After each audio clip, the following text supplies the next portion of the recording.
بات ہے۔ شورش کاشمیری کے چٹان مجھے رسالے میں جو انٹرویو انہوں نے دیا، جو بعد شورش کاشمیری کی کتاب میں شائع ہوا، اس کے اقتباسات آپ سنیے اور آج کے پاکستان سے اس کا موازنہ کیجئے۔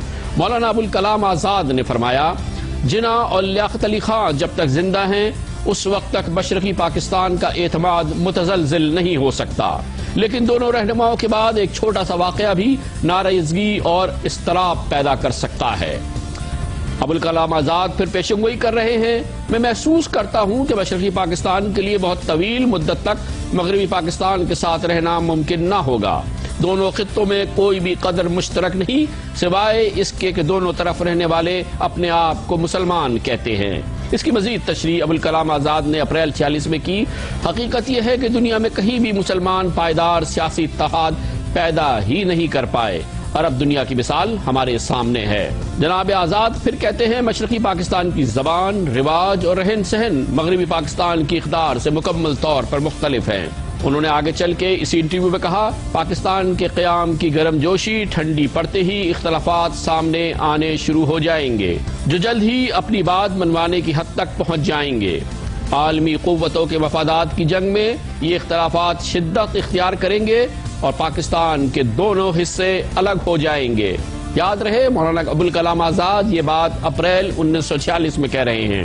وہ پھر فرماتے ہیں، مشرقی پاکستان کی علیحدگی کے بعد مغربی پاکستان خطے میں موجود تضادات اور اختلافات کا میدان جنگ بن جائے گا۔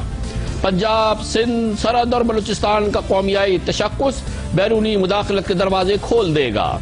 وہ وقت دور نہیں ہوگا جب عالمی قوتیں پاکستان کی سیاسی قیادت میں موجود مختلف عناصر کو استعمال کر کے اس کے حصے بکرے کر دیں گے، جیسا کہ بالکان اور عرب ریاستوں کے ساتھ کیا گیا تھا۔ اس وقت ہو سکتا ہے کہ ہم اپنے آپ سے یہ سوال کریں گے کہ ہم نے کیا کھویا اور کیا پایا۔ مولانا ابوالکلام آزاد کہتے ہیں، اصل معاملہ یقینی طور پر مذہب کا نہیں بلکہ معاشی ترقی کا ہے۔ مسلمان کاروباری قیادت کو اپنی صلاحیت اور ہمت پر شکوک و شبہات ہیں۔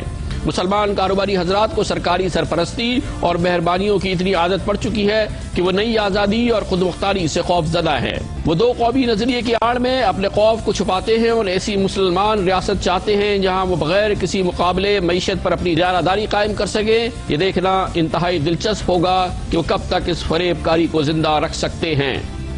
پاکستان کی موجود سیاسی اور فوجی قیادت کو مولانا ابوالکلام آزاد کی اس پیشنگوئی کو، ان پیشنگوئیوں کو غلط ثابت کرنا ہوگا، لیکن ابھی تک تو یہ غلط ثابت نہیں ہو رہی۔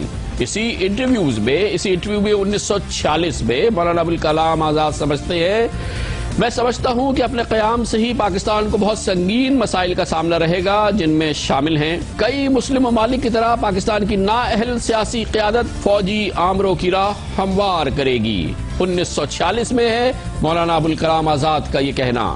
پاکستان پر بیرونی قرضوں کا بھاری بوجھ ہوگا۔ پاکستان پڑوسیوں سے دوستانہ تعلقات کا فقدان اور جنگ کے امکانات ہوں گے۔ پاکستان میں داخلی شورش اور علاقائی تنازعات ہوں گے۔ پاکستان کے صنعت کاروں اور نو دولتیوں کے ہاتھوں قومی دولت کی لوٹ مار ہوگی۔ پاکستان کے نو دولتیوں کے استحصال کے نتیجے میں طبقاتی جنگ کا تصور پیدا ہوگا۔ پاکستان میں نوجوانوں کی مذہب سے دوری اور عدم اطمینان اور نظریہ پاکستان کا خاتمہ ہو جائے گا۔ پاکستان پر کنٹرول حاصل کرنے کے لیے عالمی قوتوں کی سازشیں بڑھیں گی۔ مولانا ابوالکلام آزاد نے 1946 میں فرمایا، اس صورتحال میں پاکستان کا استحکام دباؤ کا شکار رہے گا اور مسلم ممالک اسے کسی طرح بھی تعاون فراہم کرنے کی پوزیشن میں نہیں ہوں گے۔ شرائط کے بغیر دیگر ذرائع سے بھی مدد نہیں آئے گی اور پاکستان نظریاتی اور سرحدی سمجھوتوں پر مجبور ہو جائے گا۔ پاکستان کا یہ انجام ہوگا، یہ 1946 میں مولانا ابوالکلام آزاد نے کہا تھا۔ اس وقت عمومی